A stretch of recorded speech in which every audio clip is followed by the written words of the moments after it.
Yeah, good to go when you are.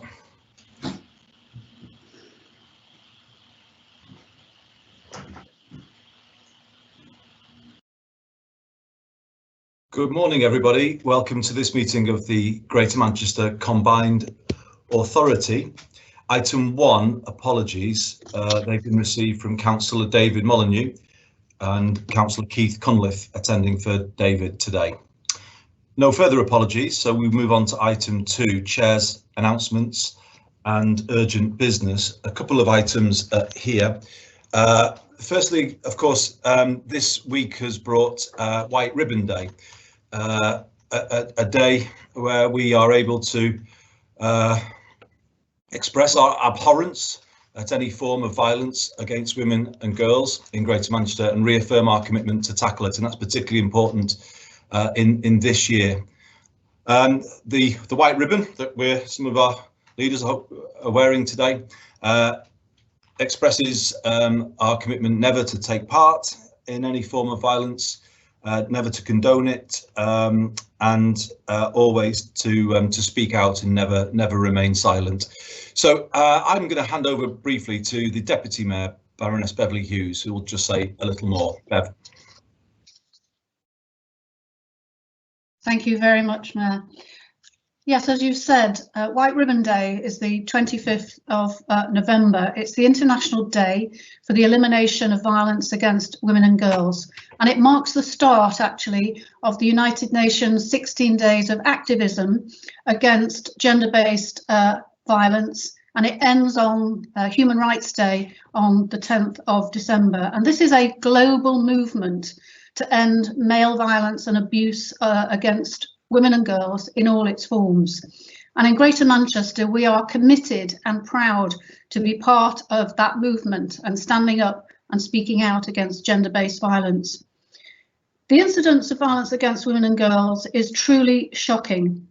New research actually published this week on White Ribbon Day showed for the first time that in Britain, in the 10 years up to 2018, almost 1,500 women and girls aged 14 to 100 were killed by men, 2/3 by their partner or former partner.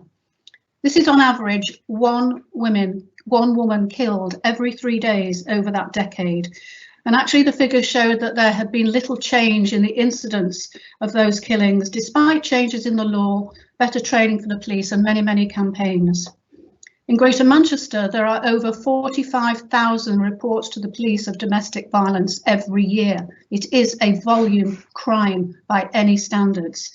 And almost 40% of all violent crime reported to the police are related to domestic violence. And the range of violence experienced by women and girls includes not actually only homicides and serious physical violence in the home, but also coercive control, rape, sexual assault, stalking on and offline, street and workplace harassment, sexual exploitation and violence perpetrated by family members, mutilation of very young girls, and the physical assault or killing of women not conforming to social norms. Greater Manchester Combined Authority, all our local authorities and most of our public organisations in Greater Manchester are white ribbon organisations who pledged to stand up, as the Mayor has said, against violence against women and girls. And it also means that men in those organisations have volunteered to become white ribbon ambassadors, prepared to speak out against abuse and promote positive behaviour. And I think that solidarity of men, many men, with this cause is very important. As the Mayor hinted, during lockdown, we've had great concerns for the welfare of women who've been forced to stay at home and without the normal contact they would have had. In fact, at the start of lockdown, in those first few weeks, 3 women in Greater Manchester were killed, 2 by their partners and 1 by her adult son. And we were very aware there may be an increase in domestic violence as people were forced to stay at home, but that would be hidden as people found it very difficult, more than usual, to speak out and get help. But in fact, the local authorities, the police, the voluntary organisations together did some absolutely brilliant work campaigning using all sorts of different methods of communication to reassure people that help was still there, and to encourage reporting, and we did get reporting. We've made great strides in Greater Manchester, Mr. Mayor, in supporting victims and their families, because of course the fallout from this sort of violence against women and girls affects families as well, particularly children who, witnessing that violence, can be adversely affected for a very long time. So this 16 days will see a sustained media campaign using all different forms of platforms, including local radio, to get this message out. But we know that there is still even more to be done. And so at the moment, we're developing a new revised strategy with our partners, with local authorities, health service, police, and so on, and voluntary organisations, to improve even further the support we can give to victims. And I hope try to find some ways in which we can prevent this level of violence against women and girls as we go into the future. And we hope to produce that strategy in the new year. Thank you.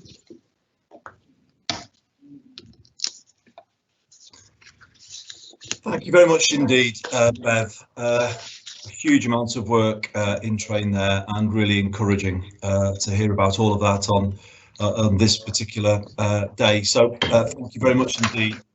Moving on to the second chair, colleagues, that is to report on the announcement by the government yesterday on the tier arrangements coming out of national lockdown. I think it's fair to say that the decision with regard to Greater Manchester was not unexpected, but that doesn't mean it wasn't deeply disappointing for everybody across Greater Manchester, people who have already been under 4 months of restrictions now. We're aware that there will be a parliamentary debate on the tier proposals, the strengthened tier proposals next week. So ahead of that debate, I will be today writing to Greater Manchester members of Parliament, asking them to take a number of points into account to contribute to that debate, and hopefully influence some change which we believe is needed. I'll just take you through 3 points. The first is, I think there is still a case for a more balanced approach of the kind that Sir Richard Lee's advocated when writing to the government with our suggestions with regard to tier 3 going forward. We still believe a more targeted approach, focusing on premises that pose a risk to the public, makes more sense than blanket closures. Also, a more balanced approach between non-essential retail and hospitality. It feels unfair to place all of the burden on one sector, particularly at the time of year when that sector makes most of its money. It will cause severe difficulties to people working within that sector, and risks business failure going through Christmas and into the new year. The second point that I will make is the need for a meaningful review in 2 weeks' time. The government has suggested that there won't be much of a review this side of Christmas, but we believe that that isn't right, given the change that we are now seeing in the figures in Greater Manchester, and I have to say the very welcome and positive change. The city region is recording the fastest rate of decline in cases in England over the last week, minus 45% on the headline rate of cases per 100,000 population. Amongst the over 60s, that's down by 42%, and we're beginning to see the easing of pressure within our hospital system, the positivity rate down by 35%. Now, the reason I said the decision was not unexpected was because those reductions are taking place on what are still a high number of cases, cases that are still significantly above the England average, unfortunately. However, if you would compare the situation in Greater Manchester with the situation in London, where there are generally lower case numbers, nevertheless, there is a different trend there, where in many places the trend is still a rising trend. And that is why I think there has to be a meaningful review in 2 weeks' time, because I would argue the trend is the important thing to watch here, particularly when the trend is gathering momentum, as it would appear to be in Greater Manchester. I'm not saying at this point that we will know that we will be in a position to make a case for Tier 2, but I think there is a strong likelihood that we will be in a position to make that case, and we believe that case needs to be properly heard, at very least, and discussed with us. That is what government nationally, regionally, locally owes to people and businesses struggling under the current restrictions. So if we continue to see the same rate of change, we would ask our MPs to work with us on a cross-party basis to support the call for a meaningful review. And we would be asking that Greater Manchester move into Tier 2 in full, or if not in full, in part, where there may be sectors of the city region that may be able to be safely classed as Tier 2. The third area where we believe change is needed is with regard to the whole question of financial support. As I said a moment ago, a December in Tier 3 for the hospitality industry represents their worst case scenario because of what normally happens at this time of year. It is devastating, I think, for town centres, but particularly the city centre and city centres across the country. And it is illogical and unjustifiable that areas coming out of national lockdown next week, going into Tiers 1, 2 or 3, will all get effectively the same discretionary business support funding. That cannot possibly be right or fair, because while businesses closed will of course receive the automatic grants, the effect on the supply chain of those businesses will be huge, but at the moment will not be able to be mitigated. I'm talking, of course, of security, catering, cleaning.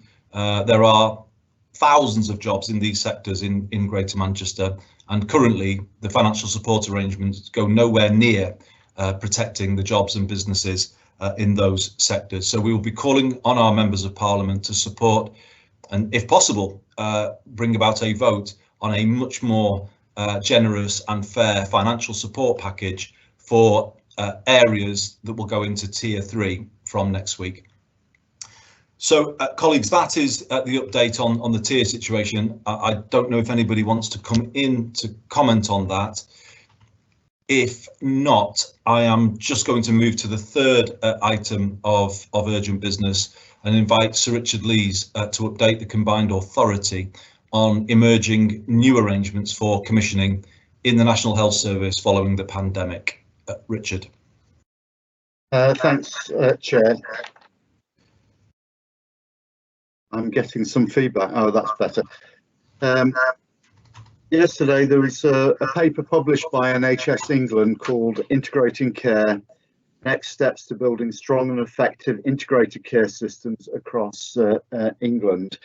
I think apart from the title, a lot of the paper was written very much in language we would understand in Greater Manchester, in that a lot of the stress was around locality, it was around neighbourhood, and a very strong place-based. Indeed, right at the beginning of the in the introduction to the paper, they talk about stronger partnerships in local places between the NHS, local government and other bodies, with a more central role for primary care in providing joined up care. Clearly, we've been going through a review of what we've been doing through devolution over the last 4 years, looking ahead to the next 5 years. And I have to say that the sort of proposals that are emerging from that review are wholly consistent with the direction that NHS England is setting out for the health part of our partnership. It sets out 4 fundamental purposes, and I don't think any of them are fundamental purposes any of us would disagree with. It starts with improving population health and healthcare. And I don't think it's an accident that that was the top of their list, nor do I think the second on their list is an accident either. which is about tackling unequal outcomes and access. So step one, population health. Step two, tackling health inequalities, very much at the centre of our own proposals. Then it talks about enhancing productivity and value for money. And the fourth of the fundamental purposes is helping the NHS to support broader social and economic development. So not simply about curing sick people, which clearly is still going to be a priority for the health service, but a far broader societal agenda, which I think is wholly consistent with our objectives. And at the heart of all this, and it is very much emphasised within the paper, is that notion of place, something that is absolutely fundamental to us. There are things that will cause, I think, challenges, certainly for challenges for some part of our system. And perhaps one of the big challenges is that from a health perspective, they are talking about a single part at an integrated care system level. We don't tend to use the integrated care system language in Greater Manchester, but in NHS terms, Greater Manchester and what we have in our partnership is an integrated care system. But they are talking about a single part at Greater Manchester level. That means bringing together current CCG budgets, the whole of primary care budgets and acute care budgets all in one pot for Greater Manchester. That might seem like an act of quite savage centralisation, and I know that some of our colleagues within CCGs will not be happy about that. But it also goes on to say, this is quite a long way into the paper, decisions about the use of all of these budgets will usually be made at the lowest possible level. So although they are talking about creating a single pot, they are then talking about devolving that to district, locality and neighbourhood levels. Again, wholly consistent with the approach that we will take. So I think it's incumbent on us to, I think, do two things. First of all, to make sure that we do have robust arrangements, governance arrangements at Greater Manchester, district and neighbourhood level in order to best utilise the sort of proposals that are coming out. There's also a challenge to us as well that if you go back to the establishment of CCGs, a large amount of clinical leadership came through that route. We now have a mixed system. We have a primary health board, we have primary care networks, we have local practitioner committees, local LMCs. That what we have to do, and again, this is contained within the paper, is that we do have to, in our new arrangements, make sure that we strengthen clinical leadership, and in particular, make sure that primary care and GPs have a very strong voice within those arrangements. And I suppose I want to give reassurance, particularly to our colleagues in primary care, who I think are perhaps feeling more anxious about this.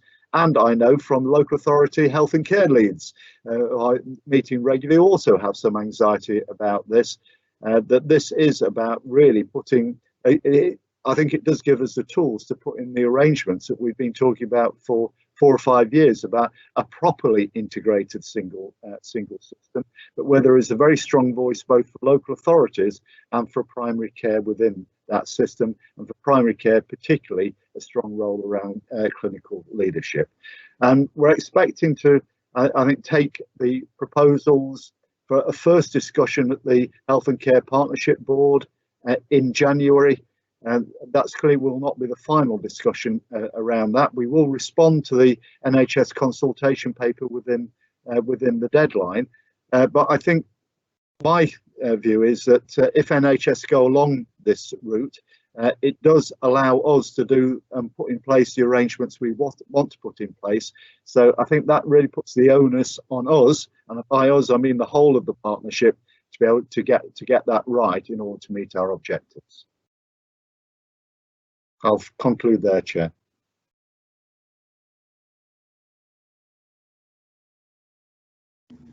Chair, you're on mute. Thanks very much indeed, Richard. And I think this is extremely encouraging news. This is the right direction of travel for the NHS coming out of the pandemic, adopting a more place-based approach. So I'm very pleased to hear what you're reporting to us today. There's work to be done, of course, isn't there, to work with health colleagues to ensure that the arrangements we put in place here are inclusive and are the right arrangements. But I think this very much paves the way for the changes we would want to see in adopting a more place-based approach. So thank you, Richard. Encouraging news. Colleagues, if there's no comments on that, let me then move on with the agenda. That's the end of Chair's announcements and urgent business. Item 3 is your regular reminder to complete declarations of interest and return them to the Governance and Scrutiny Officer. Item 4 is to approve the minutes of the GMCA meeting held on the 30th of October. Are they approved? Thank you. Item 5 is to note the minutes of the Overview and Scrutiny Committees held during November. Those were the minutes of Corporate Issues and Reform, 10th of November, Planning, Housing and Environment, 11th of November, Economy, Business, Skills and Growth, 13th of November, all of which I attended and were extremely good meetings. And members are contributing very much, in my view, to the quality of our work. So thank you to all of them. But colleagues, just ask you to note those minutes. Item 6 are also minutes to be noted, the GMCA Audit Committee of 20th of November. Item 7, to note the minutes of the Standards Committee, 19th of November. Item 8, this is to ask for your approval for the nomination from Manchester City Council of Councillor John Leach to the GMCA Scrutiny Committee Substitutes Pool. Is that approved, colleagues? Thank you. Item 9, bus reform. I will hand over to our Chief Executive Officer of GMCA and TFGM, Eamon Boylan. Eamon. Thank you, Mayor, and thank you to leaders. You have before you quite a substantial report, I think it's fair to say, on the progress on bus reform, and the recommendations which are set out in the report focus around the need for us to proceed with a further round of public consultation to enable the decision then to be finally taken on the way forward in respect of bus reform in the spring of next year.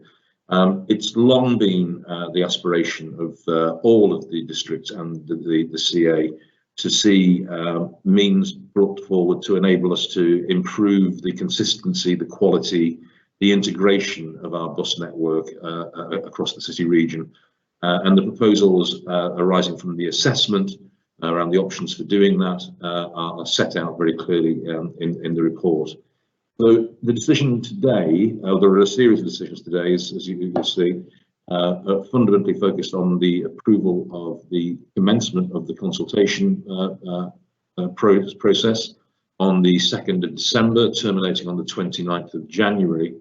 Agree the publication of the independent auditor's assessment of the TFGM COVID-19 impact assessment, which has been undertaken over a series of months and is set out in full in the report. But the report makes clear that there are uncertainties in the marketplace, both in terms of the nature of the recovery in the bus market that we can expect and the expectation that we have of financial support from government. We obviously will be working very hard during the consultation period to clarify as much as we can on both of those issues. The reality is that we've seen during periods of unlock the bus market recovering faster and further than any other mode in public transport in Greater Manchester. But we need to continue to monitor that recovery very closely to understand exactly what the nature of the financial risks are that are moving forward. And you will note that the Chancellor of the Exchequer's announcement on Wednesday, a commitment to put substantial funding by government into bus reform. That's not a specific promise of funding to us, but I think leaves the door ajar for us to have those conversations further with government to ensure that we have that support. So the recommendations, all 11 of them are set out in the report. I have colleagues from TFGM on the call if there are any detailed questions, but I'm happy to commend the report to the CA.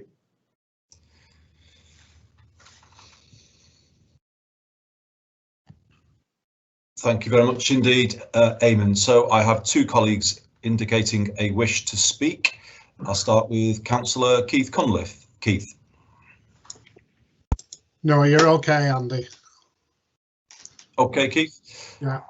Thank you. Councillor David Greenhalgh. You're on mute, David. Apologies for that. Thank you, Mayor. Yeah, I want to start by first of all saying that I will support the consultation today going out, but I also want to share my concerns at the timing, in particular the financial implications. And I thank officers from GMCA for coming this week and talking to our cabinet. That's very much appreciated, and giving up their time to do that. But there are still real concerns from the administration in Bolton regarding the uncertainties that have been referred to both in the report and by Eamon just a few minutes ago, regarding what level of funding we will actually get from government and the implications of whether or not we achieve that and what we hope to get.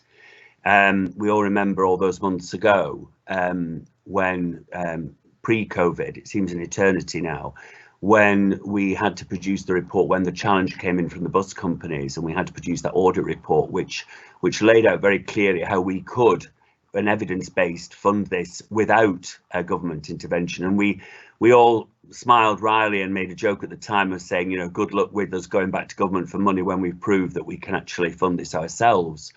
And I think the financial situation, both nationally and absolutely locally, has changed so much that I worry about the financial implications at this time. I want to say and put on record that in Bolton we are completely committed, and the administration is completely committed to see reform in the buses. Reform in the buses is needed, and I realise and completely accept the option of doing nothing also has cost implications.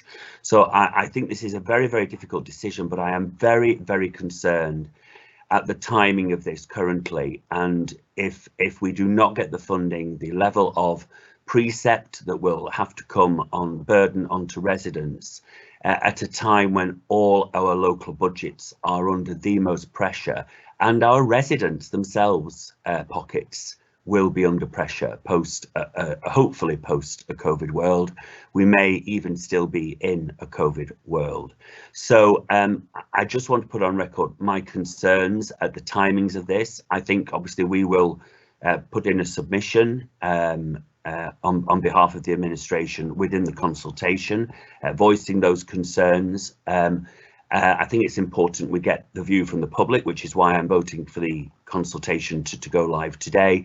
But I am really, really concerned about the level of uncertainties and also liabilities that we are still not completely sure of in the report, and the implications going forward if it doesn't all fit into the most optimistic scenario of the burden falling on our precepts and our residents. So it's important I voice those concerns. Thank you, Mayor.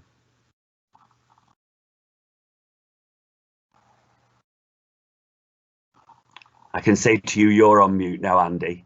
Everyone can see you too. So no matter how long this goes on this year, we will never learn, will we? Thank you, David. And just to say, your concerns have clearly been heard this morning. Councillor Sean Fielding. Thanks, Andy. And I absolutely appreciate Councillor Greenhalgh's concerns around the funding of the bus network.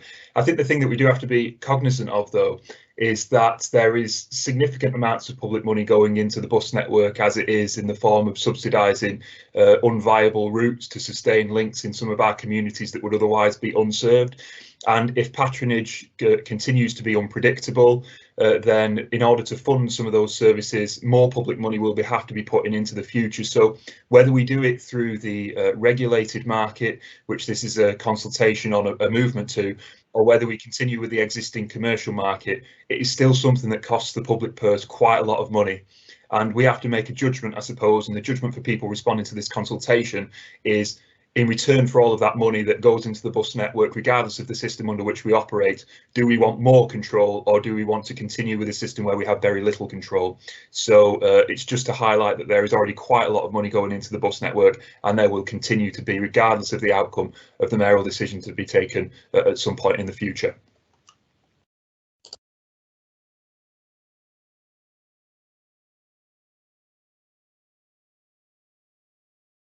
You're on mute, Chair.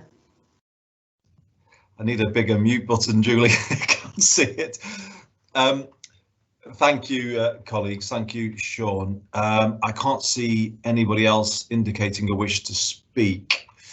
If not, let's turn to the recommendations and thank Eamon for presenting the report to us. Obviously, it's to note the contents of the report and of the COVID impact on bus franchising report, as well as the paper, the independent auditor's assessment of the TFGM impact on bus franchising report dated of 19th of November.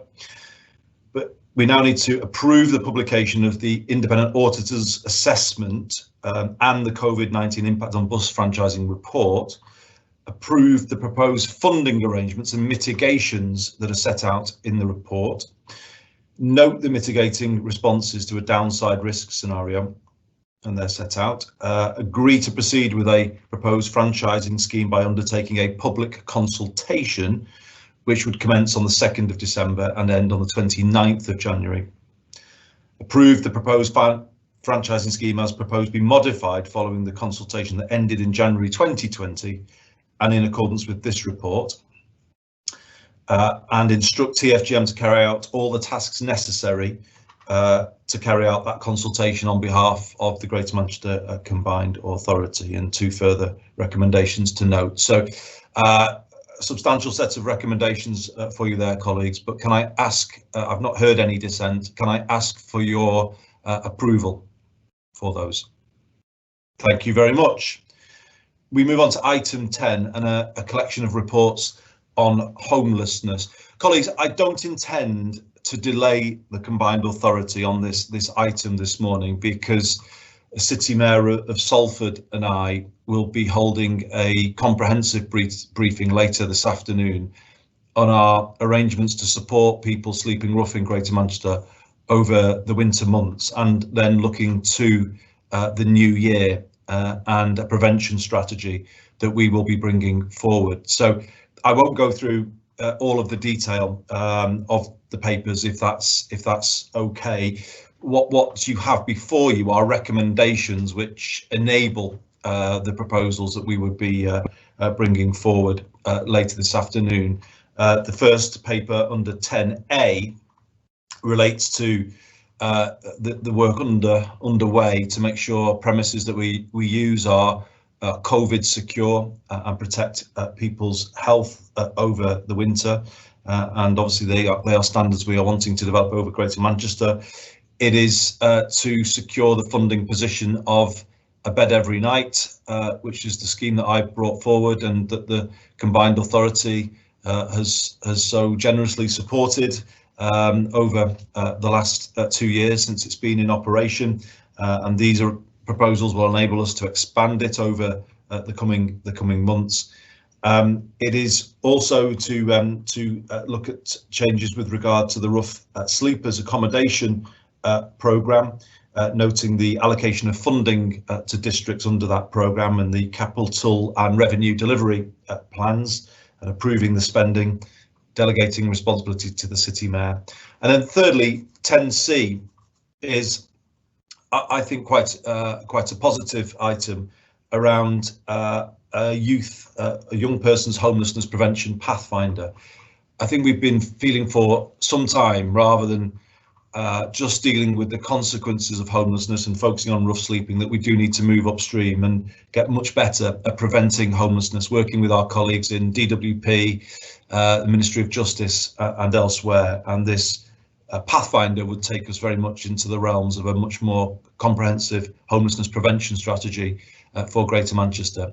So, colleagues, this is the release of £663,000 to pay for that Pathfinder, working in support with organisations in the voluntary sector. I'm going to invite Mayor Dennett to see if there's anything that Paul would like to add to what I've said, but otherwise I'm going to seek your agreement for the recommendations, and then Paul and I will set out a much more comprehensive presentation later this afternoon alongside Reverend Ian Rutherford, who chairs our Homelessness Action Network, and Joe Walby from the Mustard Tree, one of our most trusted partners in all the work that we've been doing. Paul, would there be anything you would like to add to what I've said? Yeah, no, thanks very much, Andy, much appreciated. I mean, obviously the papers go into some detail to update members of the public and colleagues of the Combined Authority on the latest position with regards to Greater Manchester's collective endeavours really to tackle homelessness and rough sleeping within the city region.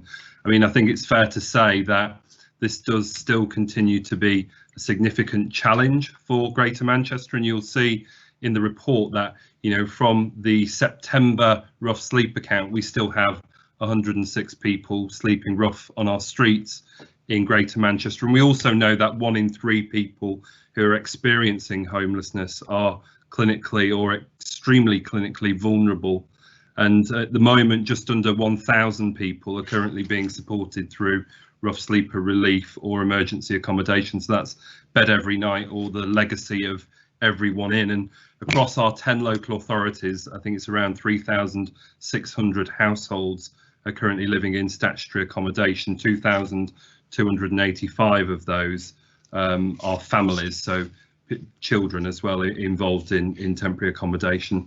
I think, as Andy's already highlighted, you know, we don't really want to go into the detail of the report now. We will address that at the press conference across these 3 reports, but I'd just like to say thanks to everyone who's been involved in this, and that includes the local authority homelessness leads across the 10 districts, public service leads in public health, GMP, probation, substance misuse, also the health and homelessness task group, and also the homelessness action group. And you've already said Ian Rutherford will be joining us later on this afternoon. So this is positive direction of travel. Clearly in the report there's ongoing challenges around finding the funding. I mean, you can see in the report we talk about £5.6 million being required in the next financial year to continue Bed Every Night in its current format. So work is ongoing, and we will be coming back to the Combined Authority in January of next year to update you further on how we're progressing Bed Every Night. But I do think these 3 reports, when looked at together, there is some really positive developments, and Andy's already highlighted our collective success with the government's rough sleeper accommodation programme, and also Greater Manchester Combined Authority's success with that programme as well. But again, we'll go into more detail at the press conference. So happy to move the recommendations along with yourself, Mayor Burnham. Thank you. Thanks very much indeed, Paul. And as you say, these reports represent a massive amount of progress. I want to thank colleagues in all 10 districts, well, all of you, our leaders, colleagues in our districts who I know have worked so hard improving our response to the homelessness crisis over recent years, and people in the voluntary sector who've worked wonders this year and really have done a huge amount to help people through the pandemic. So, and it's a particular thanks to you, Paul, for the quality of the work that's been done that lies behind these proposals that we're putting forward today. So I won't detain the Combined Authority any longer unless colleagues wish to speak. Keith Cunliffe, Councillor Keith Cunliffe. Yeah, thanks, Andy. I absolutely support everything in these reports. I'm just concerned that, you know, that we give some consideration to demands particularly high, incredibly high in some areas, and I don't know whether we can look at it as we go forward, whether there's any options to increase safe accommodation, but I do recognise that, you know, demand is really high and we're coping. The other thing I just wanted to say was about the thing about young people, and certainly Wigan would be extremely willing to get involved in developing that young person pathway, because I think it's really important that we look to prevention rather than dealing with the problem. That a lot of young people are in that difficult situation, and particularly as a result of the pandemic, we know that young people are particularly affected, and we have that possibility of a lost generation if we don't address the issues. So I think a young person's pathway is really important, and we'd be really keen over the next few months to develop some work on that and helping young people. Thanks, Andy. Thanks very much indeed, Keith. Two extremely important points there. Firstly, we note the offer, the interest in getting involved with the Pathfinder. We're really lucky, aren't we, in Wigan, to have some outstanding organisations working in this field. Most notably, the BRIC. I know the organisation well, and colleagues there do a brilliant job. And absolutely, Keith, we hear the offer of help, and we will be in touch. On your first point, and Paul touched on this, I think we're in a very precarious position, if we're honest, with regard to homelessness right now. So there are 480-ish people in a bed every night, and bear in mind that was a scheme that didn't exist 2 years ago. There is a similar number of people in what we would call the residual everyone in accommodation, so additional to the 480 in bed every night, a similar number in everyone in.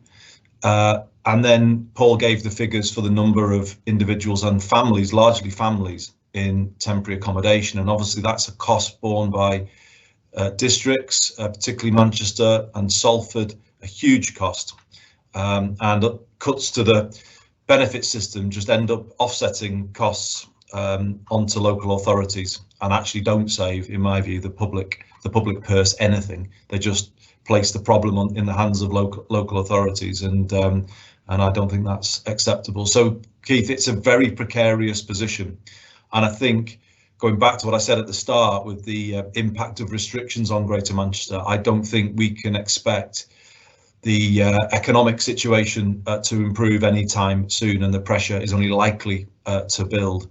Of course, it's right to put in place what we can, but I think we have to recognise that the level of demand is going to increase significantly, I think, over the coming months, and we will need everybody's help to deal with that. So thank you, Keith. Important to bring that note of realism to our discussion. Colleagues, we've taken you through the recommendations on these three reports. Can I ask for your support for them?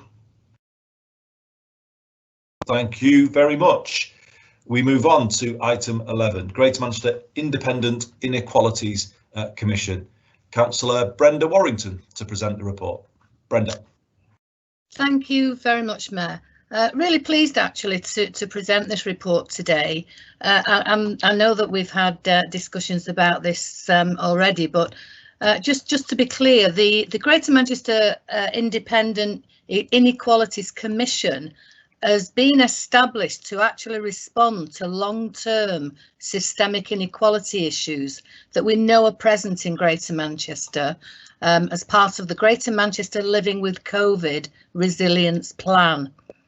And the Commission will report back to the new Tackling Inequality Board, to the Mayor of Greater Manchester and the Combined Authority in the spring of next year. Now, we know that the worst effects of the COVID-19 pandemic have amplified pre-existing patterns of inequality in our communities. Our recovery activity must ensure that it's inclusive, aims to address structural inequalities, and goes beyond the equalities agenda as set out in the Equality Act, and should include groups of citizens that are now facing poverty, poor health, poor well-being, and struggling to retain or secure employment, and those are just examples.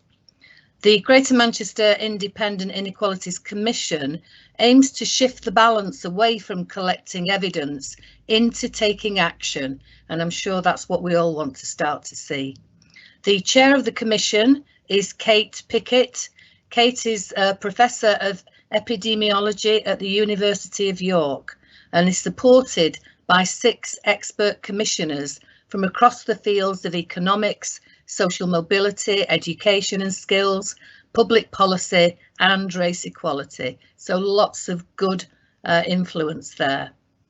It's early stages at the moment, but the Commission has already examined a huge set of baseline evidence drawn together by the Combined Authority and its partners, which included both quantitative data sets, but also insight, which has been collected from across many communities in Greater Manchester.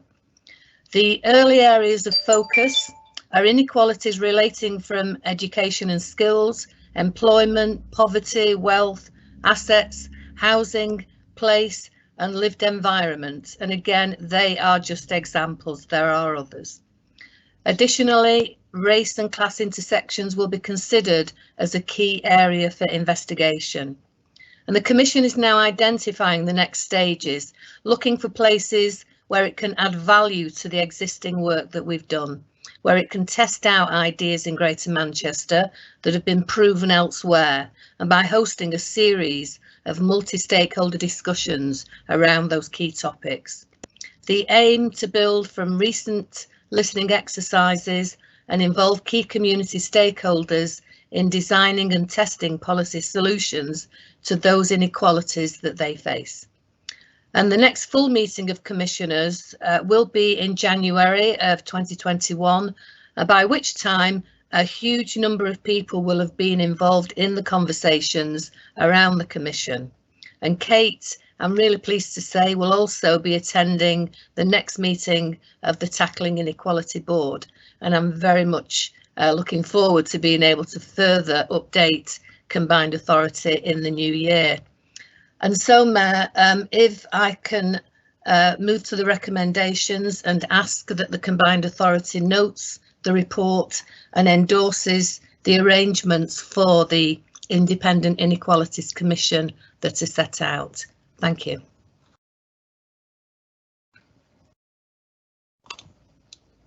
Thank you very much indeed, Brenda. I think this is such an important piece of work, given everything that we've been through this year.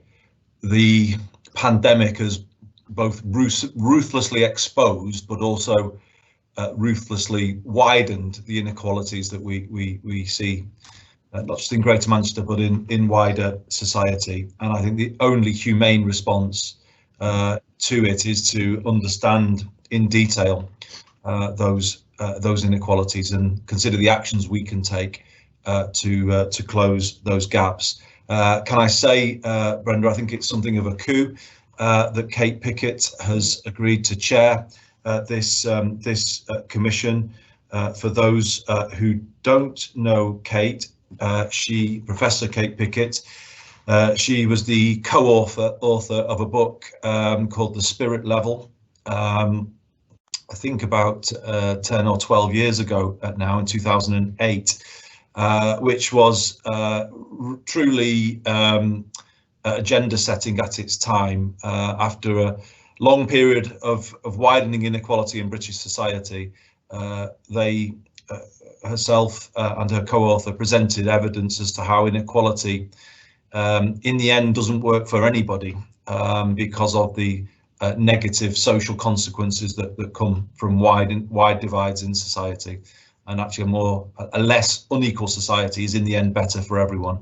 So we couldn't have a better person, I don't think, to chair this commission, and we look forward to its work. And today, colleagues, we're asking you just to note what Brenda has set out in the paper and to endorse the arrangements for the Greater Manchester Independent Inequalities Commission so that it can get on with its work in earnest.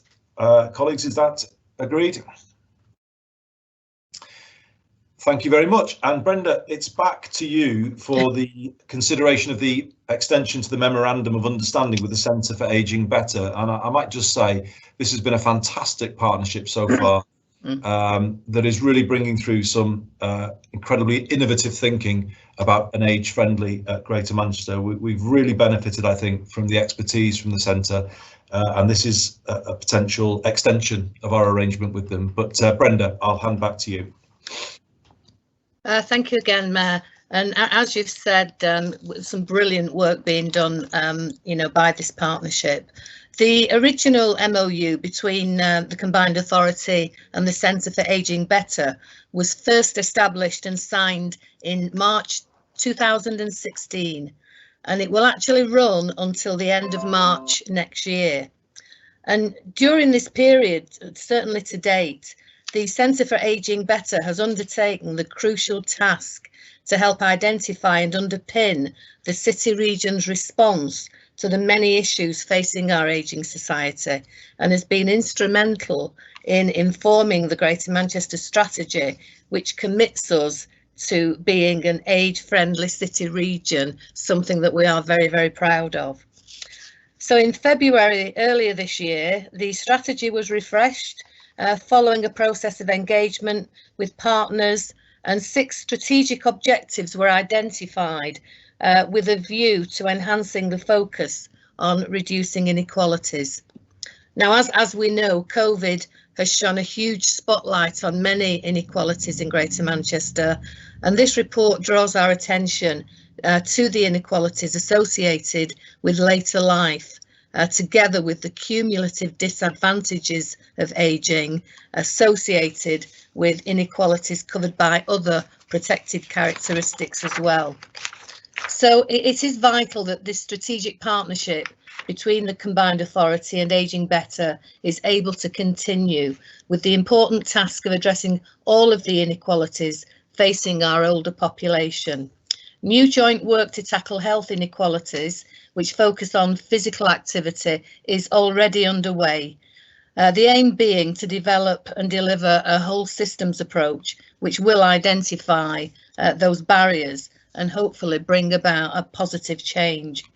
The partnership will coordinate a communications plan which will promote Greater Manchester as an exemplar, which we know we already are, of an age-friendly city region.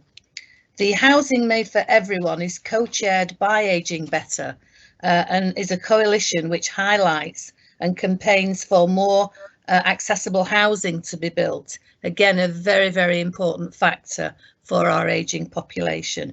And I'm really pleased. I do know that there have been discussions with Mayor Dennis already to talk about the issues relative to housing. So do much appreciate your time on that, Mayor Dennis, as well. The Combined Authority already leads in this field, as I've just indicated via Mayor Dennett, and is yet another example of our commitment to an age-friendly Greater Manchester. And so for this strategic partnership between the Combined Authority and the Centre for Ageing Better to continue, we need the authority obviously signed by a memorandum of understanding, because the current one will expire in March of next year. And so we are looking to extend that memorandum. It's necessary for us, and we do need to approve an extension at this Combined Authority. So can I commend the report to the Combined Authority and ask that the 4 recommendations that are contained in the report are agreed today, so that we can successfully continue with this work. Thank you very much. Well, thank you, Brenda. As I said, it's brilliant work and you've led it superbly well. So thank you very much for that. And we're becoming, I think, an area that people are looking to set a lead on age-friendly thinking, and it's very much a part of our industrial strategy as well, which we will come on to later. So this is important to us, colleagues. Brenda set out the proposals. Have I got your agreement for those? Andy, can I just comment? Apologies, Paul. Of course. Mayor Dennett. No. Yeah, no, thanks, Mayor Burnham, really appreciated. I just want to congratulate Councillor Warrington and also colleagues across the city region and the Combined Authority for showing some real leadership in this space, because as colleagues will know, we are the UK's first age-friendly city region. And I just wanted to respond really to the point that Councillor Warrington made about supporting the Home Coalition, which is calling for accessible and affordable housing. And, you know, I want to draw colleagues' attention to that, because you will be aware at the moment we are consulting on, you know, building a safer future. The government refers to it as post-Grenfell, and obviously what that's all about is revised building regulations for the future. And I just encourage colleagues to be involved in that process.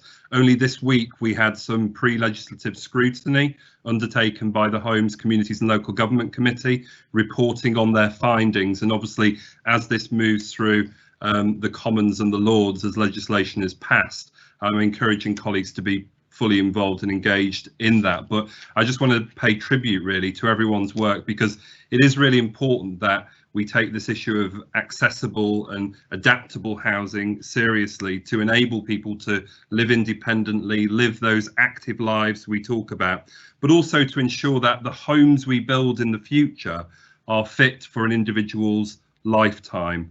And as you all know, you know, our housing strategy talks to having safe, decent, accessible and affordable homes, and it's incumbent upon us all within Greater Manchester to continue to deliver this. So I'm really delighted to see the support for the Home Coalition in this work, and I just want to pay thanks and tribute really to the leadership shown in this space, because this is really important moving forward. Thank you, Councillor Warrington. Thanks, Paul, and thanks for saying that. I think it is important to recognise the great work Brenda's done here, but also the Centre for Ageing Better are really good partners, and we're really pleased to be able to renew this relationship and extend this relationship with them. So, colleagues, you've got the recommendations. Can I ask that those are approved? Thanks very much. So we move on to item 13, public sector decarbonisation scheme. I'll bring in Councillor Andrew Weston. I think this in some ways builds on what I just was saying a moment ago about the local industrial strategy and the need to bring forward a green recovery in Greater Manchester. This paper very much takes us into that territory. So Andrew, I will hand the floor over to you. Thanks, Andy, and this is a really exciting opportunity. So I will say a little bit about it, because it is a chance for Greater Manchester to bid for funding under the public sector decarbonisation scheme, and if we're successful, utilise that funding to reduce the carbon emissions from approximately 156 buildings over the next 12 months. Reducing the carbon emissions from the public estates obviously one of the key actions from the Greater Manchester 5-year environment plan, and a key component of climate emergency declarations that have been made in all 10 of our boroughs. By delivering such a significant programme of retrofit work, we hope the public sector will demonstrate leadership to other sectors and encourage them to do similarly, stimulating growth in local construction and low carbon sector businesses. Greater Manchester's already bid for and received £983,000 from Salix to undertake building level feasibility studies to quantify and scope our full bid in the scheme and to check that it is compliant with all of the criteria. Members should note that the criteria for the funding that we've applied for is extremely tight on timescales, so all delivery work has to be completed by September next year. Officers in all districts should be thanked really, and I want to take the opportunity to do so because they've worked really hard with GMCA officers to pull together a programme of work that can be delivered within that very ambitious timescale. However, we'll also be continuing discussions with Salix to assess whether a further bid may be made should the funding criteria change and the timescale slip. If we are successful in the bid, we're likely to be notified in late December, so we're not just updating you that we're putting this in, we're also seeking approval in advance of the bid being accepted, fingers crossed, so that delivery can begin as soon as we are notified. Obviously, with a delivery date of September, we couldn't miss the opportunity to get the approval in advance. There are a range of partners involved, as well as the 10 local authorities, TFGM, GMP, Greater Manchester Fire and Rescue, the Northern College of Music and MFT, Manchester Foundation Trust, are all involved, and we'll continue to work with them to identify future opportunities for investment should additional funding become available. The recommendations are, as presented in the paper, to accept and quickly defray funding from Salix for public sector decarbonisation schemes across GM should our bid be accepted. However, members should be cognizant that the actual bid submitted to Salix was for 80 million, and frankly that would be much more welcome, and therefore recommendation 1 should be amended to acknowledge the potentiality of accessing as much as 80 million rather than the 60 million stated. Thanks, Andy.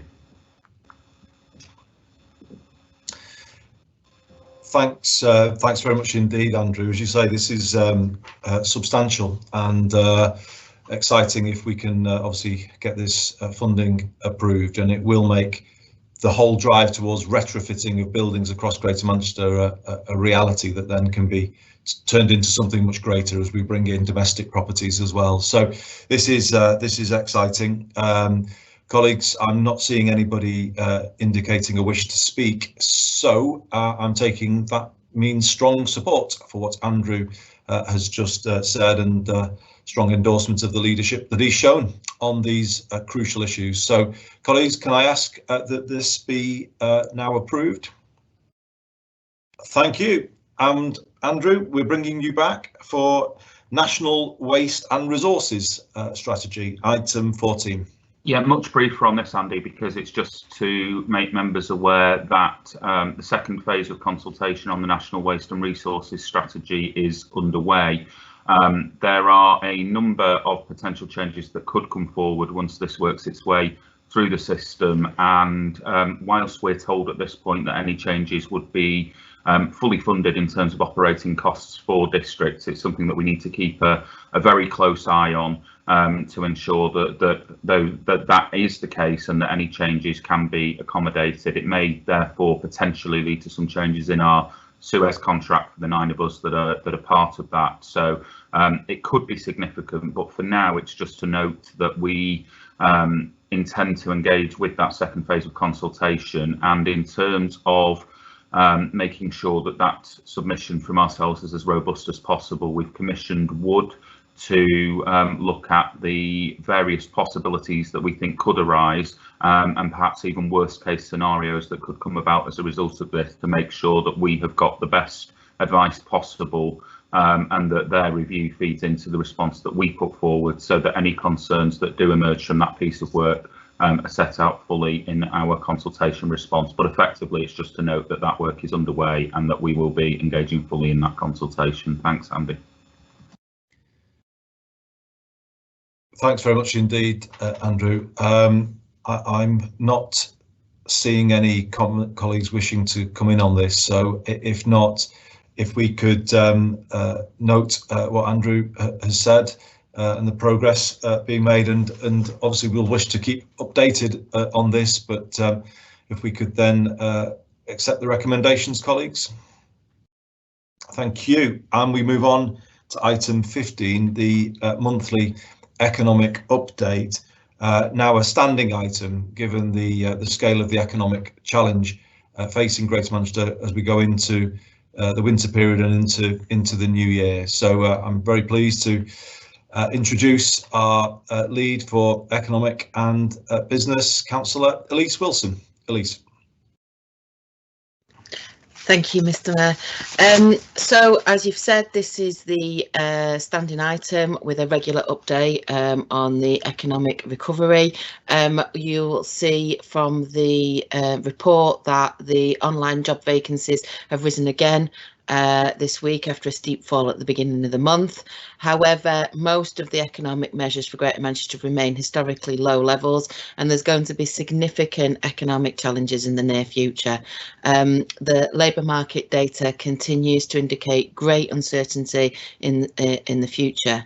And as you mentioned at the beginning of the meeting, Greater Manchester will be entering into Tier 3 on the 2nd of December, and with around 6,400 businesses and 86,000 workers in accommodation and food services sector in Greater Manchester, and the significant restrictions within the hospitality sector, I think I completely agree with you around a meaningful view by the government as soon as possible, as we see it on the data that we've got in Greater Manchester, and if the data continues to see a downward trajectory, seeking to open up where we can.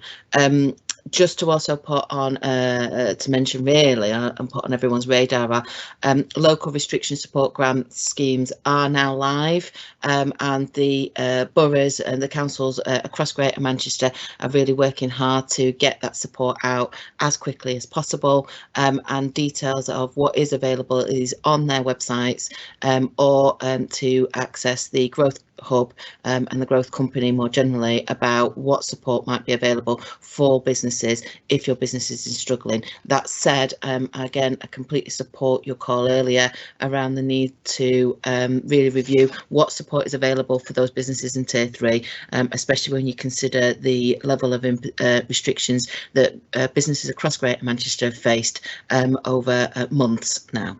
And with that, the recommendation is for comment and noting, Mayor, and I therefore recommend this to the Combined Authority. Thanks very much indeed, Elise, and thank you for being so on top of what's happening. I think the fact that you are of the business world yourself, I think matters so much in terms of showing to them that we understand what they're going through, because we know they're going through a lot right now with more to come. Colleagues, obviously this is a picture that's going to carry on changing, but that's the update as we have it today. Would anybody like to come in on this item? If not, I'm going to ask Elise to come back on item 15A, which is preparations for EU exit, and in particular the introduction of a points-based system, with reference obviously to the current state of the labour market in Greater Manchester. So Elise, back to you. Thanks, Andy. And I guess with COVID, sometimes I think this gets overlooked, but in the business community, it's something that's very much on our radar, and the exit from the EU is fast approaching. We have reconvened, therefore, the Greater Manchester Brexit Readiness Group. Oof, that's easy to say, is it?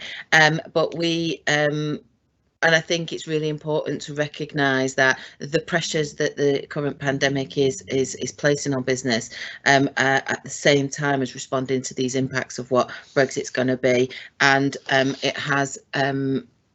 But in some respects, I guess the current crisis that we're facing has helped some businesses actually prepare better, and able to kind of really understand and map their supply chains, understand what the staffing issues are, and stockpiling and managing their stock levels in response to the crisis has kind of sped up a bit, I think, to a certain extent, how businesses are able to prepare for what's going to happen come January. The group has also considered the implications of the new points-based immigration system, which has been introduced. The new system means that anybody coming to the UK to work, except for Irish citizens, will need permission in advance, and employers will need to become sponsors to hire employees from outside the UK via a process that will usually take around 8 weeks. The way the points are allocated means that all migrants will effectively need to have a job offer with a salary of £25,600. Whilst the new system represents a relatively minor adjustment for the rules for non-EU workers, there are significantly different for EU workers who previously enjoyed free movement. The analysis so far shows low-skilled jobs are likely to be most vulnerable to the introduction of the new points-based system, as well as sectors with higher representation of workers from EU countries joining since 2004, who are typically overrepresented in lower-skilled jobs. This particularly affects retail, wholesale trade, accommodation and food services, manufacturing, and particularly certain subsectors such as food and drink manufacturing and textiles manufacturing.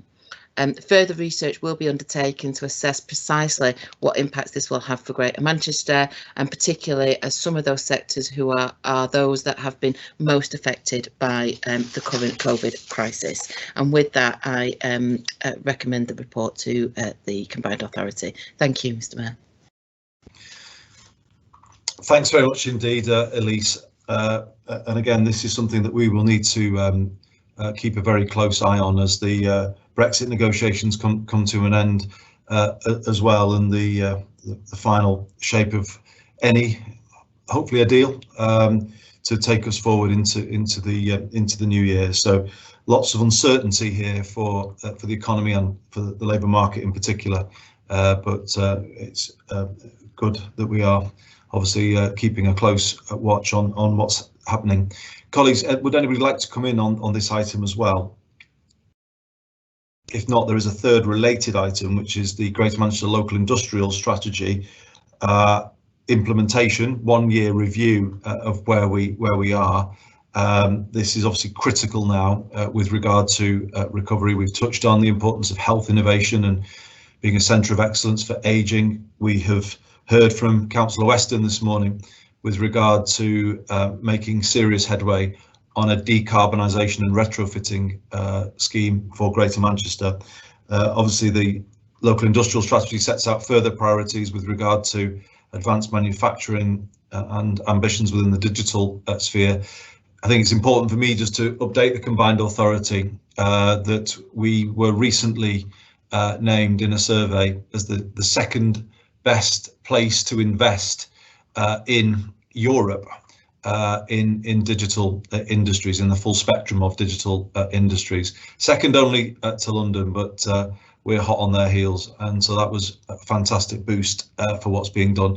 But Elise, I'm going to hand back to you, because the local industrial strategy begins to gather real pace, doesn't it? And I think has really helped focus people's minds with regard to Greater Manchester's economic future. I'll hand over to you. Yeah, thank you. So I think what you were saying about the importance of having a platform really to seek recovery in what we know is an economic crisis as much as anything else that we're currently facing. So the local industrial strategy implementation plan agreed in October 2019 included a requirement for an annual implementation report. This is the first annual report that provides highlights from year one and progress against all of the 52 actions as detailed in the appendix. The activity this year has included setting up an innovation partnership on healthy ageing, mobilising partners around advanced materials and manufacturing opportunities, and growing Greater Manchester's cyber and digital cluster, and setting up the 2038 Clean Growth Mission. A great deal of resource and activity has also been aligned with the strategy's priorities, including the Greater Manchester Managed Investment Funds, local growth funding, ERDF competitions, and the £42 million ESF Skills and Growth Programme. And this is all over and above the initial budget envelope that was agreed for the first 3 years of the local industrial strategy delivery last October, and shows the value of having an integrated long-term strategy. Annex 2 also sets out how the local industrial strategy has been integrated within policy and strategy in each of the Greater Manchester local authorities, and we've seen a range of approaches in different places. However, since we've started the implementation of the strategy, our economy has been radically altered by the COVID crisis. And whilst it's too soon to understand the full impacts of COVID-19 on our long-term ambitions, officers involved in the delivery have provided an initial COVID-19 impact assessment against each action, which is also included in Annex 2. A lot of thought is condensed in here, and around new opportunities and new challenges. When the Independent Prosperity Review panel revisited their original recommendations in September, they advised us to hold our course on the overall delivery for now. But when the full impact of COVID-19 can be determined, then we'll need to do a more root and branch review of the implementation. So, moving on to year 2, the actions proposed for rapid mobilisation in year 2 are those that can tackle economic inequality, protect jobs, grow good jobs, and support long-term recovery. There are a series of points around tackling economic inequality, protecting jobs and the growing good jobs, and also around protecting long-term growth. So I think this is an evolving process because of the pace of change at the minute. We are doing a review. We will continue to review that, and more details will come forward. And so I recommend the report to the Combined Authority with the recommendations as set out in the agenda. Thank you, Mr. Mayor. Thanks very much indeed, Elise. And it's important just to remind colleagues that, as well as those, let's say, frontier sectors of the economy, the Greater Manchester Local Industrial Strategy was very much about improving work for everybody in what we might call the foundational economy, and the Good Employment Charter is such a huge part of that. And we've recently taken a decision to link it more closely to public procurement. So this overall actually does represent a response to the pandemic, in that it is about improving the quality and security of work for everybody, and that very much ties in with the need to work with the Independent Inequalities Commission. So thank you very much indeed, Elise, for setting that out. The key bit here is the year 2 milestones that Elise mentioned. We've got to review and agree those, and they're set out in Annex 3. And this will be brought back to us at this time every year. This is the right industrial strategy for Greater Manchester. I think the appeal goes out for the government to get more firmly behind it and confirm the UK Shared Prosperity Fund, which obviously replaces European funding and will be what's needed to drive this forward. But with that, colleagues, I'm going to ask for your... my apologies, I missed Councillor Keith Cunliffe. Yeah, thanks, Andy. I mean, I think our industrial strategy is right for Greater Manchester. I'm just a bit concerned on what you were just talking about. So the Chancellor's announcement indicated that the UK Prosperity Fund, Shared Prosperity Fund, would be worth around 1.5 billion a year, which is actually reflects what we get in terms of European funding. Although what it doesn't address is the fact that had we remained in the EU, that would have increased, because there are several areas in the country that have slipped below the threshold of 75% of GDP, EU average GDP per head. And it's not clear what's happening to the local growth fund. It appears that's not been rolled into the Shared Prosperity Fund, and it looks like it's been included in the Levelling Up Fund. So we wait to see that. I'm just a bit concerned that in terms of the spending review, it makes no mention of the role for devolved authorities and devolved administrations within that. And so they've set a framework around investment in people, investment in communities and places, and investment for local businesses, and there'll be a common branding. But I'm just concerned that these investment proposals will have to be approved by government, and there's no devolved powers to elected mayors, to combined authorities, to other local authorities or LEPs, and that seems to be a centralisation of the process. And I just think that is of concern to us, that actually the proposals will lead to a more centralised government control of this. And the lack of any reference to devolved authorities, elected mayors, and the ability for us to influence that. So I just think that's a bit of concern that may impact on our industrial strategy. Thanks. Thanks to you, Keith, for raising what is actually a point of fundamental importance. Of course, there is the whole question of the match funding that the UK government used to put towards European funding. I remember well that it was the European Union, if I remember, that committed first to the extension of Metrolink to Oldham and Rochdale, and work had to be done to drag the matching commitment out of the UK government to make it happen. There is the question of the Levelling Up Fund and its relationship to the Shared Prosperity Fund and the Local Growth Fund, and I think it is important to put this concern out there to create a Levelling Up Fund that is got a cap of £20 million per project, which I think immediately limits it to lower scale transport developments like train stations or smaller minor roads, community centres.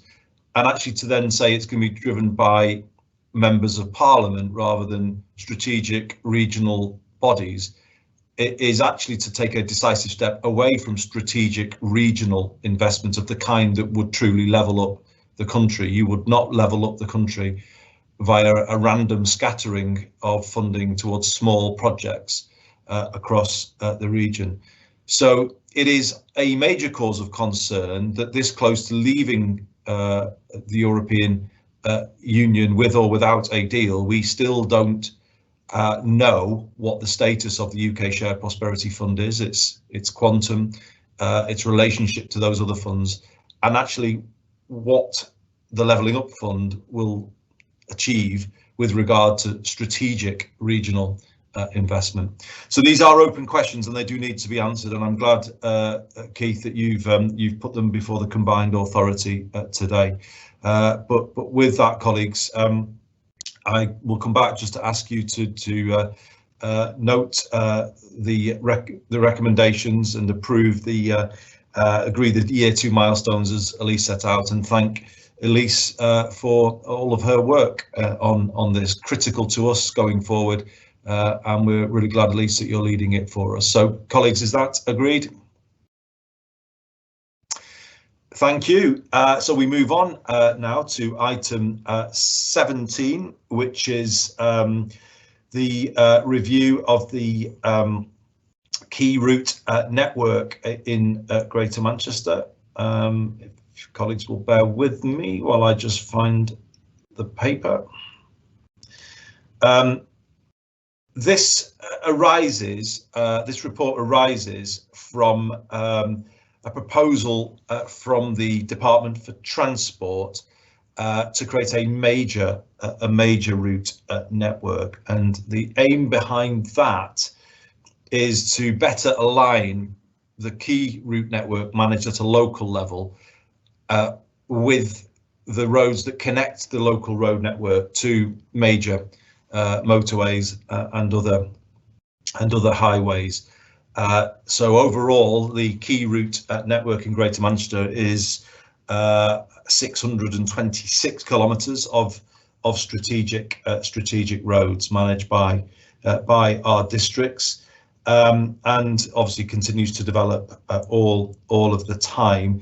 The proposal from the Department for Transport is a sensible one, because what it is saying obviously is to sort of better align the key route network with the major route network, so that there is more focus on the crucial roads that link to the strategic route network, but critically to open up those roads to more funding from the National Roads Fund, which obviously is a positive development and means that many of the roads managed by districts would be able to qualify for that funding. So, colleagues, in response to this recommendation, 2 options were considered, and they were to review the key route network to include additional sections of the major route network where there is not currently alignment between those 2 things, or to review the key route network with the Greater Manchester Highways authorities across the area to consider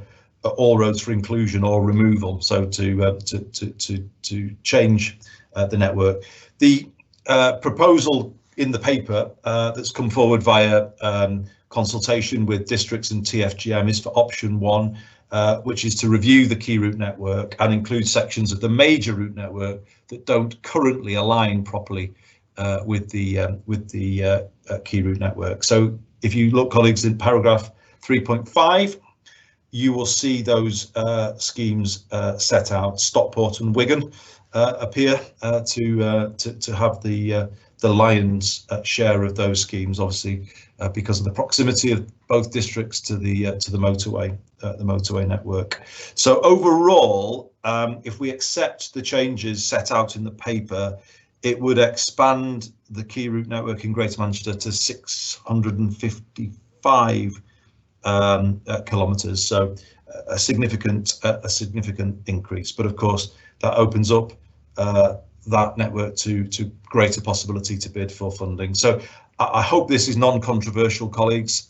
It makes greater sense to get better management an investment into our road system. Can I ask colleagues that you agree the proposal to align the key route network with the major route network and the additions as set out in paragraph 3.5? Thank you very much. So we move on to item 18, which is HS2 Phase 2B Western Leg Design Refinement Consultation. And this is the proposed Greater Manchester approach to feeding into the design refinement consultation. Colleagues will remember the OCAV review set up by the government to consider the proposals for HS2 to see whether they could be changed in any way, particularly to reduce costs.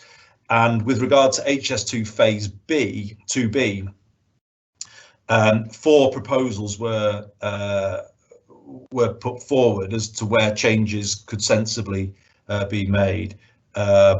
Crewe and the design of a rolling stock depot, which was originally going to be located between Leigh and Wigan, but actually now is in Crewe, rightly in my view. Also a train facility in Scotland at Annandale, obviously not particularly concerned for us, but there are 2 areas that are very much of concern to us. They being changes to the design around Manchester Airport high-speed station, putting new platforms in, actually improving the integration of Metrolink with the station and improving the future road network. So that was one area where there is going to be consultation, which I think is welcome. Secondly, changes to the design around Manchester Piccadilly high-speed station. Again, welcome in that it's looking at providing additional platforms, relocating the Metrolink station beneath the HS2 MPR station, and making junction improvements, the alignment of the approach to the station and the impacts on the Ardwick train care facility, and also preventing disruption to road users around the construction. So colleagues, those are the proposals. This of course doesn't at this stage affect the big consideration of the design of Piccadilly and the argument advanced by Greater Manchester for an underground option at Manchester Piccadilly. These are changes that are being consulted on that are, let's say, of a lesser order than those. So we have a proposal here for TfGM to lead the coordination of a Greater Manchester response to this, but very much working with Manchester City Council, Trafford Council, Wigan Council, Stockport Council and Manchester Airport Group. Deadline for the submission of comments is the 11th of December. So colleagues, can I recommend this to you, but bring Sir Richard Lees into to speak. Thanks, Andy. Just want to make two comments. One is to pick up on what you said about Piccadilly Station, and you're absolutely right that it's not the final story around Piccadilly Station, and indeed the Metrolink addition is a very welcome one, but it doesn't now mean that for the bill the starting point is a surface railway station.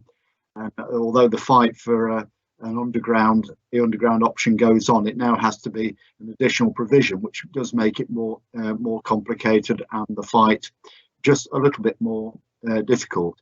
And that's regrettable. And you and I were a few weeks ago at a briefing from Transport for the North looking at improved rail services to Sheffield. And as we looked at that, it's fairly clear it yet further strengthened the case for the underground option. So I think we've got a real issue that in a project which is going to be clearly a very expensive project, that the underground option will undoubtedly cost more than the surface option, but this is investment for 60 to 100 years, and it's a real danger that for in relative terms a relatively small proportion of the budget that we go for the far less than optimum option. So we need to keep making that case.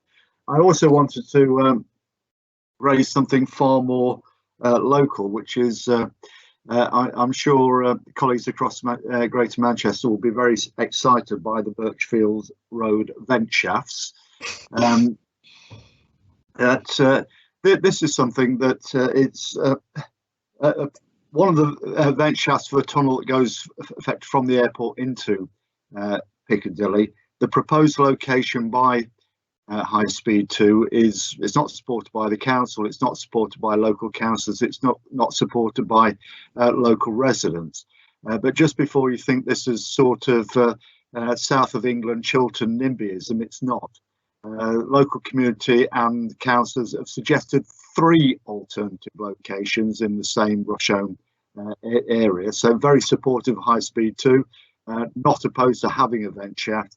It's the proposed location would effectively damage local amenities by taking away some local shopping, and also have an impact on a directly adjacent primary school as well. So I want to continue to make the case, not to stop the vent shaft, but to make sure instead it goes in a location that does have local community support.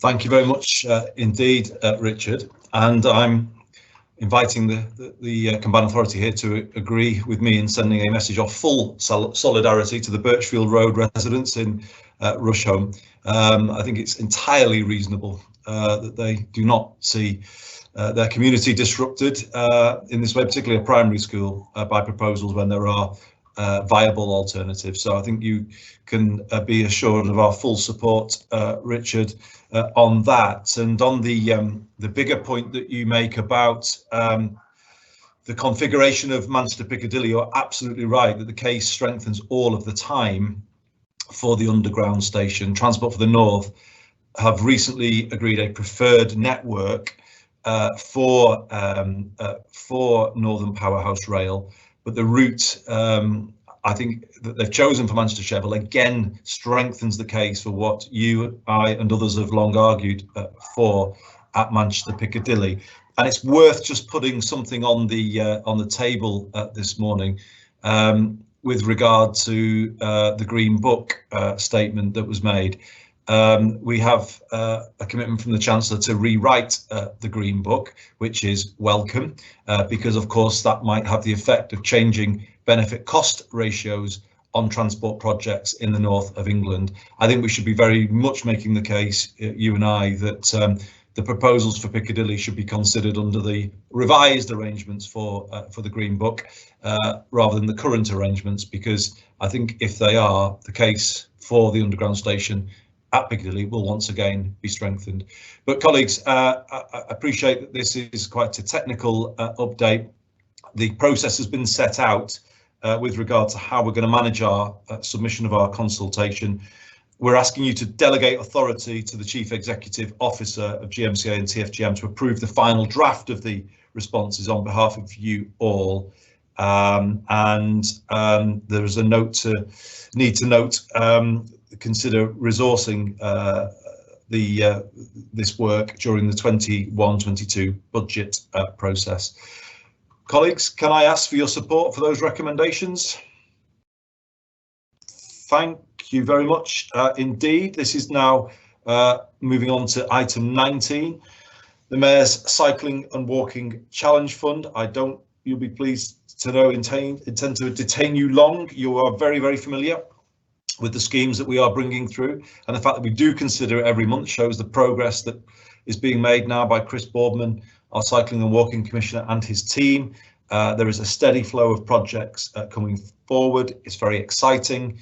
It's beginning to change the city region in a very fundamental way. In this paper today, we're asking for development cost funding approval for a number of schemes. Let me briefly mention those to you. This is a Bury Crossings, Points and Junctions scheme, which will enable key sections of the B network to be delivered.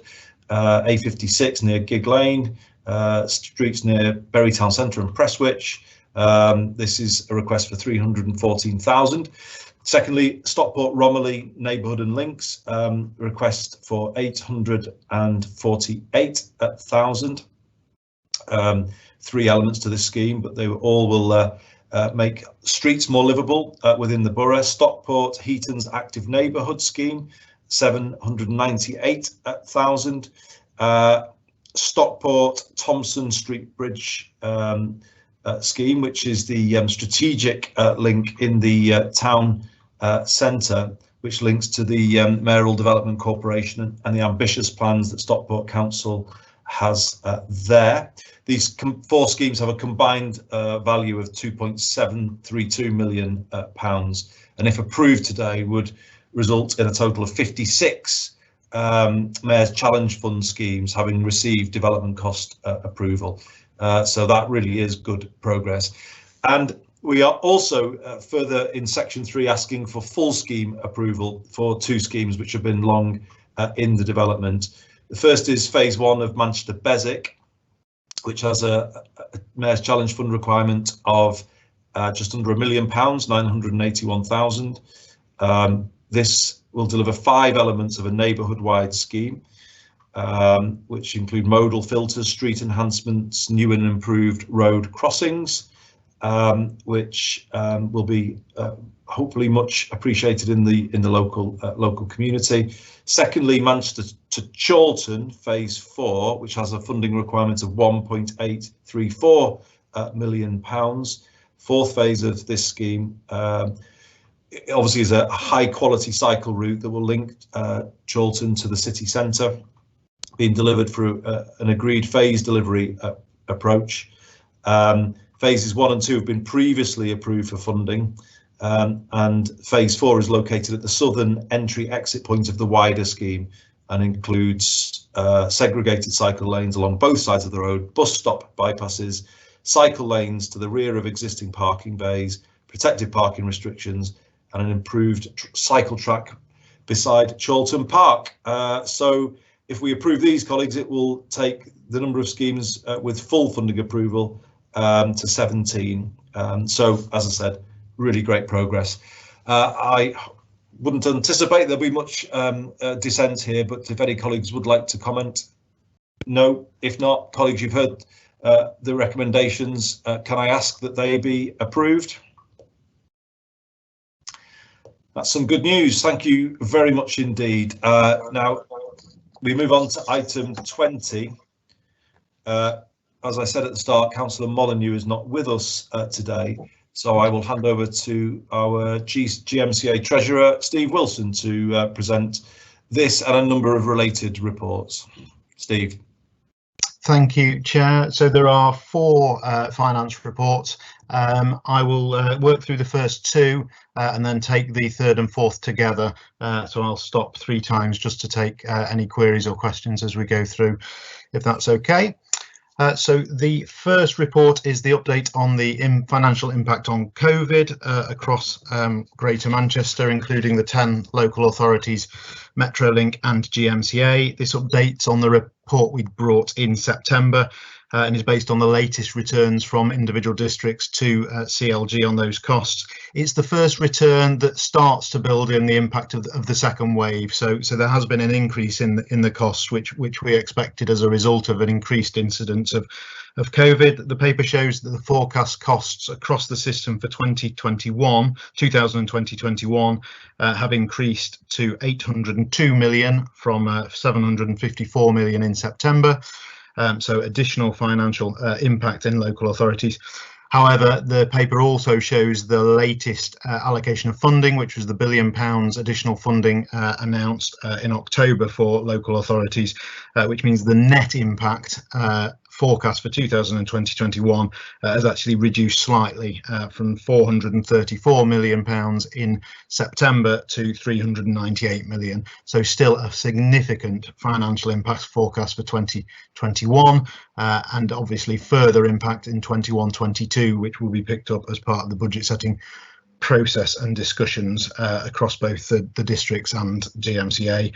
Paper also highlights that we now expect to receive funding in full for the suppression of Metrolink farebox revenue for 2020-21, although that will be subject to a ministerial review and gateway process in January. But at the moment, we are assuming that that funding will be covered in full. Finally, just to add, the paper also summarises the latest position around the review of reserves and budgets across the CA itself and any support that can be provided to districts, and we'll pick that up. The most significant update is around the business rates funding, which is the subject of the second paper, so I will pick that up in a minute. That was the first paper, 20A, on COVID finance impacts. Happy to pause there and just check any questions or comments. Any questions to Steve? If not, Steve, we'd like to move on to item 20B. Thank you, Chair. So item 20B is an update on the business rates position. So this is an update on the business rates retention scheme, 100% business rate scheme, which we are in the final year of. We have presented updates to a number of CA meetings around this, so I won't go through the background and history to it. But what the paper seeks now is two main approvals from the CA. That is the approval to progress, subject to appropriate monitoring, of 7 proposed schemes which haven't yet been approved by the CA at a total cost of 15.9 million, and the detailed information on those schemes is included in the paper. And we're also asking the CA for the approval to return 16.7 million of unspent retained business rates to the 10 districts. And that will mean that unless we get any further income this year, that means that the funding of the pilot scheme has been fully dealt with. If there is any further income this year, we will revisit that next year, and there won't be any further plans for spend against that. In addition to those schemes seeking approval, the paper just reminds the CA that we will also continue to review all those previously agreed schemes, and we'll make sure that any schemes that are not delivering or any slippage on schemes, we regularly update CA members on, and also update on the potential for any further slippage on those schemes to be returned to the districts as a result of either reduced costs or those schemes not continuing as they were expected to, and we'll keep updating the CA on those details. So seeking those 2 approvals, and again, happy to take questions or comments.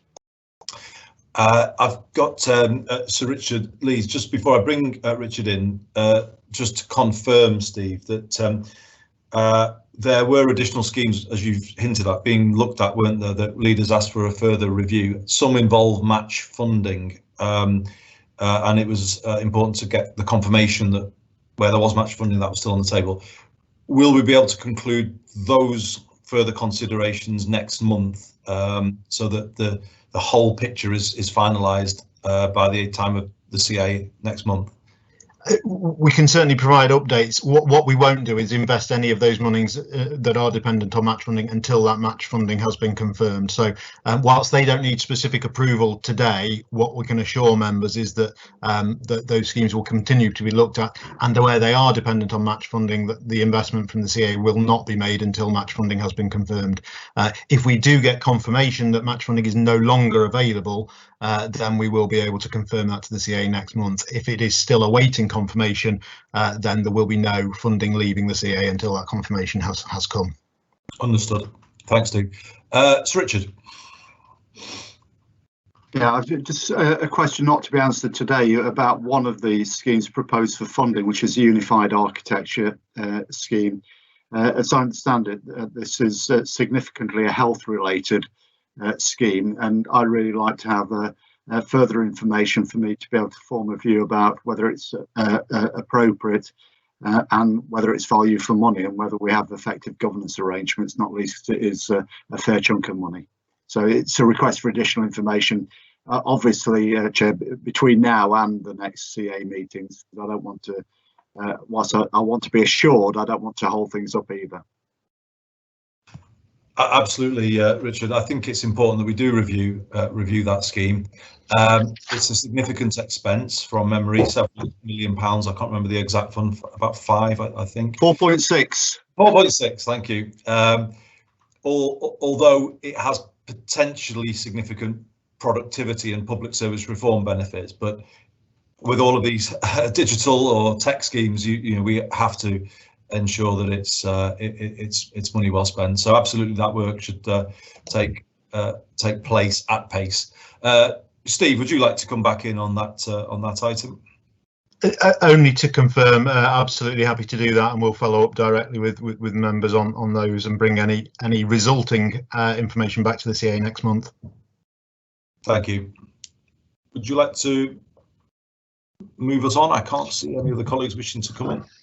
Yeah, so the remaining 2 reports are the Q2 updates, one on revenue and one on capital. I'll take these together and just highlight a couple of the key features. So the revenue position highlights a small forecast underspend for 2020-21, which is related to the fire and rescue service. In addition, it highlights that we're closely monitoring the activity against the Hourpass usage as that has been suppressed during COVID, and we'll continue to monitor and update that.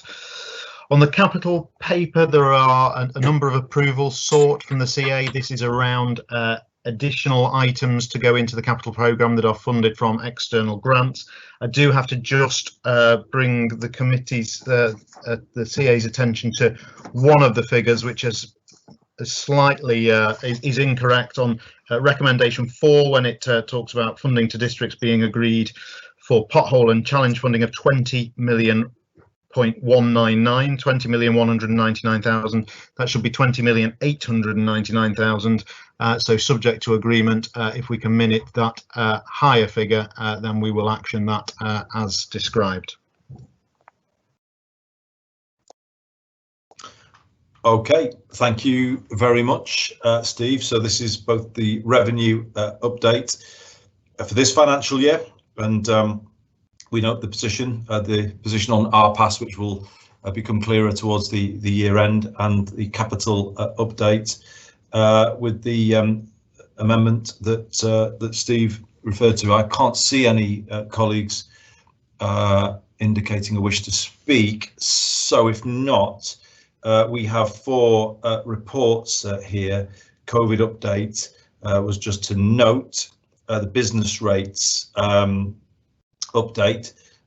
Steve took us through the recommendations, but the key one being to approve the additional 7 schemes at a cost of 15.9 million and the return of the residual funding of 16.7 million to the 10 authorities. I'm not expecting much disagreement on that one. If we then go into the capital update, recommendations are set out there around the Clean Bus Fund and the funds around the Mayor's Challenge Fund, the pothole fund that Steve mentioned, and then we have the revenue position to note. Colleagues, can I ask for your approval for those budget updates? Thank you. And we move to the final item, item 21, framework investment approval. Again, without David, Steve, I will turn to you or to Eamon. I don't know.